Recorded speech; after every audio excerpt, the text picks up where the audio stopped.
Welcome back to the channel that celebrates wisdom, reflection, and living fully at every stage of life. Today, we're exploring a powerful truth that often goes unnoticed in a world obsessed with speed and productivity. It's the idea that slowing down, yes, actually doing less, might be the best decision you make after 60. Now, I know that may sound counterintuitive.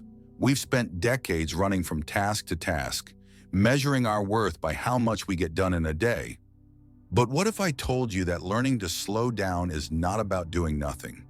It's about doing what matters. It's about tuning into life's quiet moments and reclaiming joy, purpose, and peace.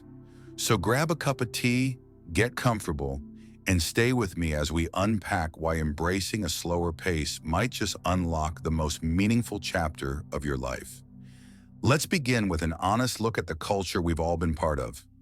For most of our lives, we've been conditioned to hustle, to be busy, to always be moving toward the next goal, the next obligation, the next achievement. And to be clear, there's nothing wrong with ambition or hard work. Those values brought us where we are today.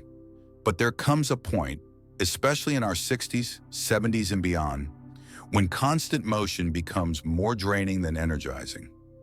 We start to realize that time is more precious than ever, and how we spend it matters deeply. Slowing down isn't giving up, it's waking up to the richness of life that can only be found when we pause. One of the most surprising benefits of slowing down is that we actually start to notice life again. Think about the last time you sat in your backyard and listened to the wind in the trees, or the last time you took a walk without a destination just to feel your feet on the earth. These aren't frivolous moments, they are sacred. Slowing down allows us to reconnect with the present and with ourselves. In our youth, we often rush past the beauty right in front of us. But now we have the chance to truly see, to truly feel, to truly be. Slowing down also gives us space for reflection. And reflection is one of the greatest gifts of getting older. You begin to understand the difference between what's urgent and what's important. You start to let go of the pressures to please everyone or to prove something, and instead focus on what brings peace to your heart. In the quiet, we find clarity. We realize which relationships nourish us and which drain us. We learn that we don't need to have all the answers or fix everything. Sometimes just being present is enough.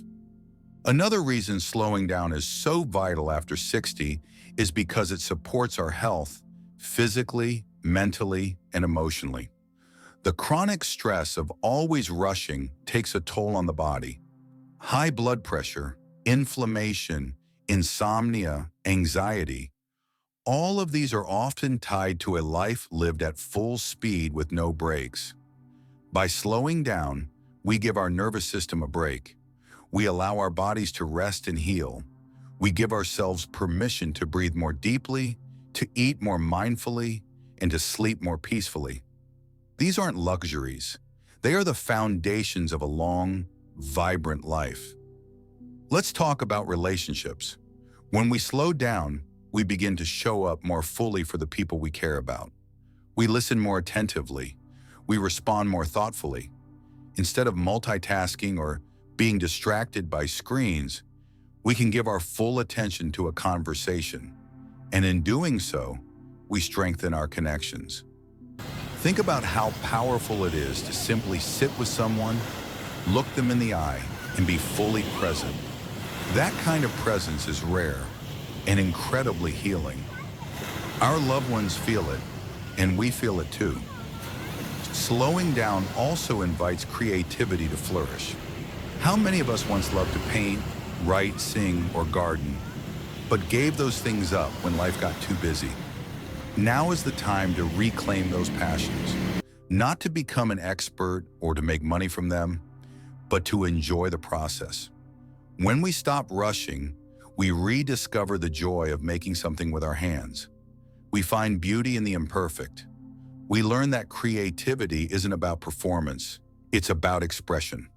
And that kind of self-expression is one of the most nourishing things we can offer ourselves. It's worth noting that slowing down does not mean becoming isolated. In fact, the opposite is often true. When we slow down, we become more available for connection, for spontaneity, for real community. We might take the time to attend a local class or invite a neighbor over for coffee. We might volunteer a few hours a week or join a walking group.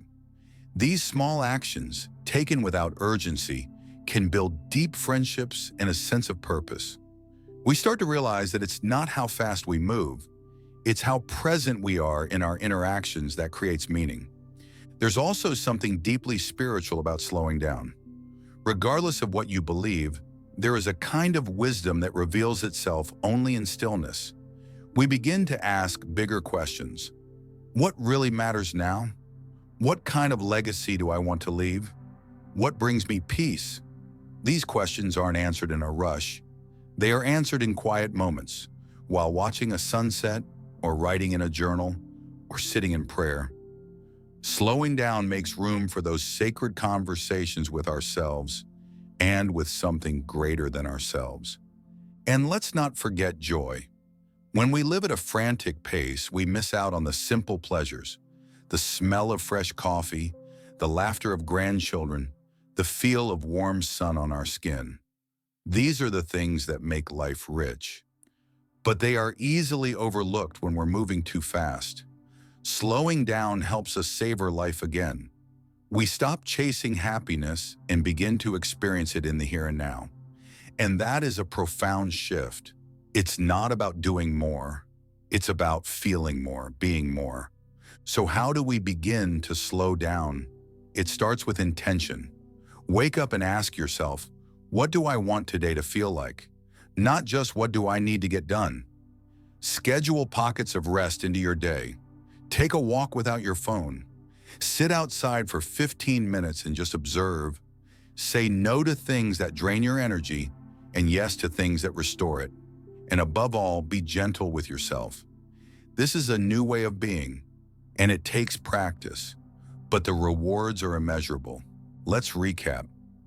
Slowing down helps us reconnect with the present, supports our health, deepens our relationships, rekindles creativity, strengthens community, nurtures our spirit, and opens us to everyday joy. It's not about doing less for the sake of laziness. It's about doing what truly matters.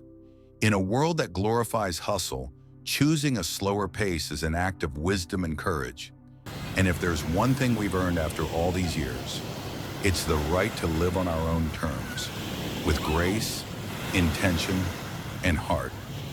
If this message resonated with you, please consider liking this video, subscribing to the channel, and sharing it with someone who needs to hear this today. We are building a community of thoughtful, purposeful souls who believe that aging is not a decline, but a deepening. And we'd love to hear from you. What's one way you're learning to slow down and savor life more fully? Drop it in the comments below. Thank you for spending this time with me. Until next time, be kind to yourself, live gently, and never stop growing.